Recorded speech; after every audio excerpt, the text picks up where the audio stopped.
Good day and welcome to the program Special Report from Sheet XFM.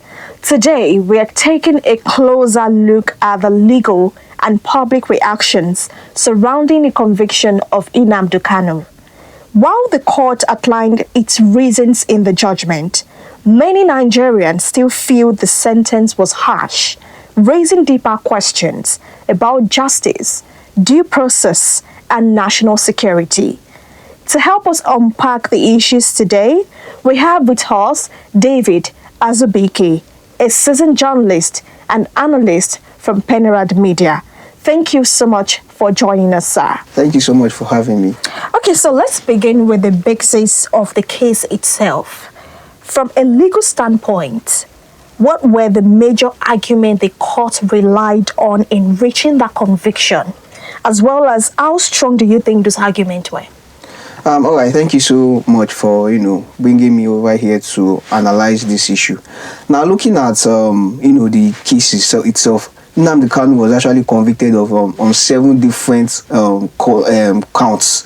And now these counts emerges from, movement to secede, defamation, and even instigating violence, especially in the southeastern region. And based on the strength of the evidence, there were different reports. In fact, according to Justice Omotosho that actually delivered the judgment, he actually pointed out that there were evidence of Nnamdi Kanu, making public announcements, a sit-at-home directive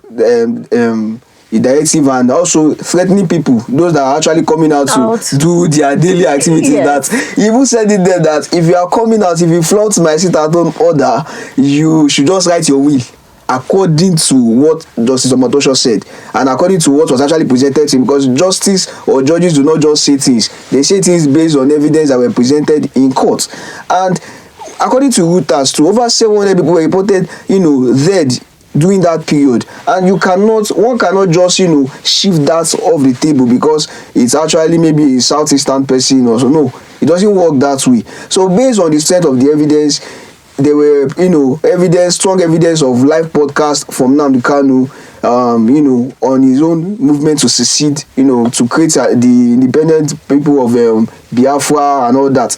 Then there was also a kind of podcast or a kind of statement he made against General Muhammadu Buhari, that was the erstwhile president of Nigeria, where he called him a pedophile. And pedophile, when you say someone is just attracted to little girls sexually, and to an extent that is defamatory, because even let's look at the northern region, their tradition, the culture is that they tend to marry young, they tend to marry their daughters at a younger age, so that is defamatory. They call them different names. Of course, those names can be classified as mere vulgar abuse and all that. But looking at what the court cannot actually ignore is the death rate in Southeast. To be fair, the IPOB leaders have actually come out to say they are not actually responsible for this death. But does that give Nnamdi Kanu a leave, or does that take him off the table? I don't think so. I feel he actually created an environment for that, even if IPOB might not really be directly involved in such attacks and all that. He created an environment for that. There was also a tape too that they played in court where he was even telling it was actually encouraging these people to attack government officials and even armed officials. So these officers from the armed forces in Nigeria. So to an extent, I think the evidence is very, very strong to convict Nnamdi Kanu. Okay, now let's look at it from the audience, from the public perspective. Okay. Are there any parts of the judgment that the public actually misunderstood? Okay, I think a lot of people are actually looking at that particular argument Nnamdi Kanu raised before the judgment, that the law was, the law in which he was tried was repealed. Yes, to be fair, it was repealed because the law of which he was tried was the 2013, 2013 exactly, 2013 Terrorism Prevention Act. Yes, that was the law, 2013 Terrorism Prevention Act.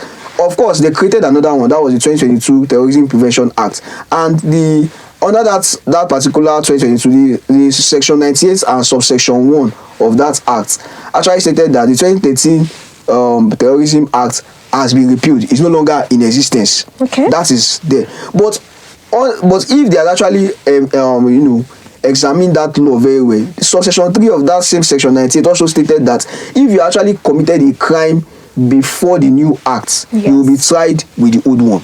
You will be tried in such a way that the new one does not really exist. They will try you with the 2013.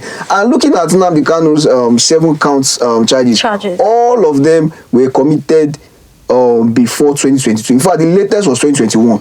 So he can still be tried under 2013, Terrorism Prevention Act. That is just it. So a lot of people just felt, okay, since the act is no longer in existence, it can't be tried another. No, it doesn't really work that way. There is actually provision that it can be tried with the old one. That's just it. Thank you. I still want to focus on many Nigerians, what you're saying. So they still believe that a sentence was too harsh. So I want to ask this. In your view, with what you've explained so far, what factors determine whether a sentence is proportionate or excessive in cases like this? Okay, the law is not just an handbook. It's not just a book where we just read and digest. There are offenses and there are also punishments assigned to each offense. So of course, like you said, that proportionally, or if we want to look at it in a proportional way, the offenses were there. The offenses ranges from defamatory, that is defamation rather, defamatory statements or defamation, if you can put it that way, defamation, the movement to secede. Of course, secession in Nigeria is not only in Nigeria, in any country, is a very huge offense that you want to carve out a country out of the major or the whole country. It is a very serious offense. Now, that aside, we now look at violence. Deaths. And you look at the death toll, according to Reuters, 700. And of course, some of these media houses, they tend to minimize harm while reporting. So there's possibility that the death toll could even be more than 700. But of course, the official report was 700 according to Reuters. And 700 deaths attached to him because whether he is involved directly or not, he actually instigated that. So based on the constitution, based on the law books and all that, the sentences were passed accordingly to the offenses. Because if you examine the judgments or the judgment that was read by Justice Omotosho, yes, it was not just life imprisonment directly. There were counts where he was given 5 years imprisonment. There were counts where he was given 20 years imprisonment. There were counts where he was given 25 years imprisonment. So I think life imprisonment was just for probably a count or two based on the offense he has actually committed. So I feel at that point it is a fair one. Of course, the only thing why the only reason why the public are actually reacting in such a way is because of the issue that happened before the judgment. Why he had issues with Justice Omotosho, he wasn't really there was a kind of brawl in the courtroom where he insulted him and all that. So a lot of people just thought maybe Justice Omotosho gave the judgment out of anger or in order to save his own ego as the Justice of the Federation. But I think it is beyond that. Okay, so now, to move away from that, would you say the court had alternatives that might have reduced public tension? I don't think so. Because normally, while he was in custody, there were a lot of, IPOB people in the southeast that were actually causing violence too, demanding his release in a violent manner. So now, giving them the option or giving them the hope that he might get out soon might still instigate that. I feel to an extent it was an opportunity for the judiciary arm to remind everyone that no one is actually beyond the law or above the law. Of course, the only thing a lot of people will come in that, okay, why can't they reduce the sentences to maybe 25 years and all that? Of course, they will be linking it back to this particular member of, I think, Boko Haram leader, I think Ismail that was recently sentenced to 20 years imprisonment. Of course, people will compare the crime that this Ismail has actually committed more heinous crimes than Nnamdi Kanu. But these are two different cases. And if you look at the reaction of the culprits, you will notice that they have different reactions. Ismail, on the other hand, did not waste the court's time. I think according to the lawyer, he came out to say he pleaded guilty.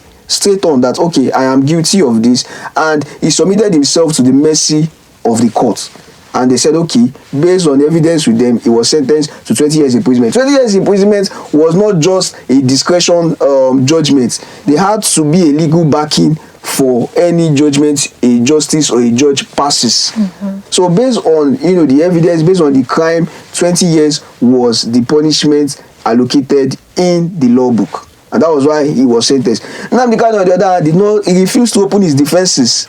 There was no one he was still hammering on the fact that the law in which he was being tried does not exist. Yes. That was his problem. Yes. And the court had no choice, because the judge does not have the right to allocate defense to you.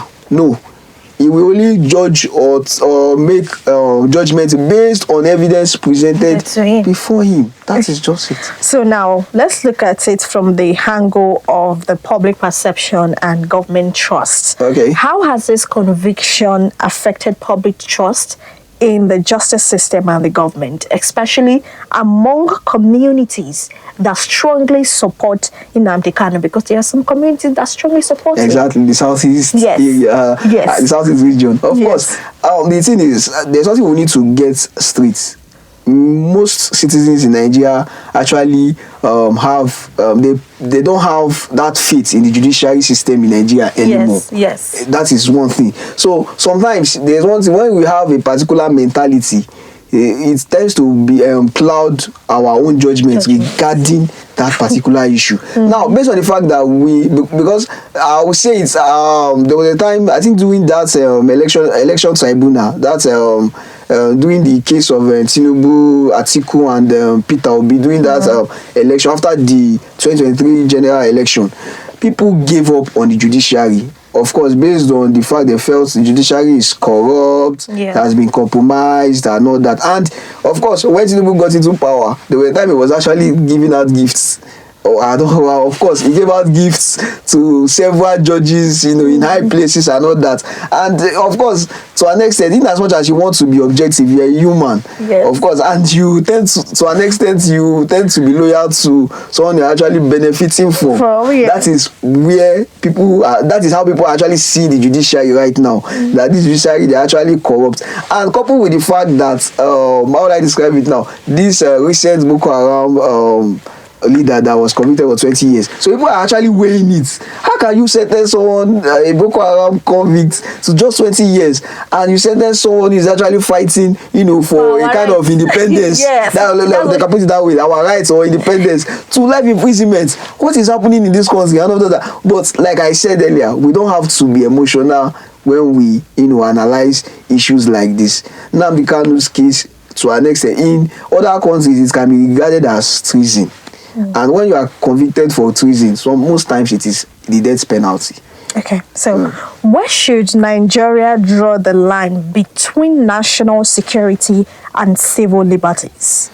The thing is, when it comes to national security, we cannot we can't afford to compromise, because once you fail at national security level, you are one way or the other endangered the citizens at large. Take Nigeria as an example. Look at what is actually happening, across. I don't want to just push it only to the northern region, but of course, majority of the happenings now are taking place in the northern region, where we have cases of kidnapping, killings, banditry, and all that. To an extent, young children cannot just go to school and have this safety.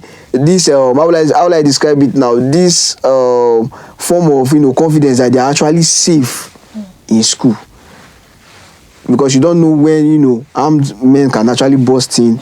And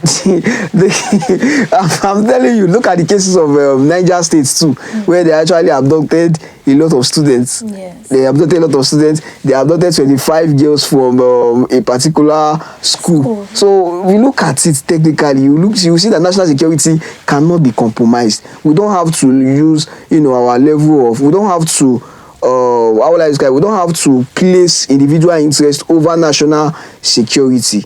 So once you can get that right, and you know that okay, national security is a known, you cannot compromise with it. It is something that has to be adhered to. Then to an extent, it will rub into civil liberty, because at that stage people can be free to do there will be freedom of movement. According to reports, I heard that some schools in the northern region are actually closed down for now, for the time being. For that they can, so you can now see the effects of not tackling issues of national security on time. So we need to do that. We need to place national security above our own individual interests, above all that. We just have this mentality that every citizen in Nigeria have the right to safety. And that is just it. Thank you so much. Before I let you go, I want to ask you, obviously you've studied the issue of Nnamdi Kanu very well. Yes, Do you think that there is room for him to appeal? Of course, there's always room to appeal, except the judgment was given by the Supreme Court. Even if it is glaring, you can still appeal. Okay. So once you if it does, yes. What are your presumptions? What do you think? I will look at it from how will I describe? I will look at it from a there's a particular view I want to look at it from. Based on the fact that he was given a kind of life imprisonment. Yes. Let's put that he was given life imprisonment.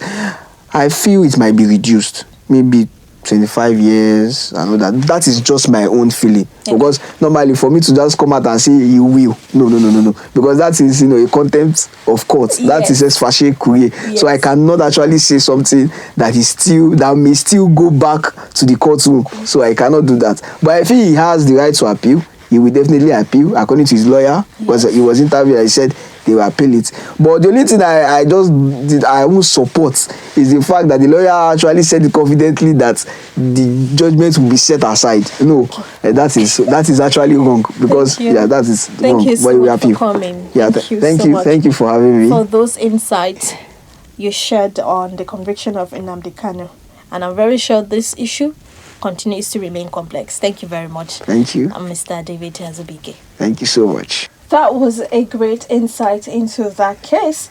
And the conviction of Nnamdi Kanu, like I said, remains a complex issue touching on law, politics, public perception, and national unity. As the conversation continues across the country, it is important for citizens to stay informed, ask critical questions, and engage constructively. A big thank you to our guest once again, David Azubike, and to everyone listening. I am Damilola Adekunle, and this has been our special focus on the program today. Try to stay informed, stay engaged, and have a great day. This is a special report from She XFM.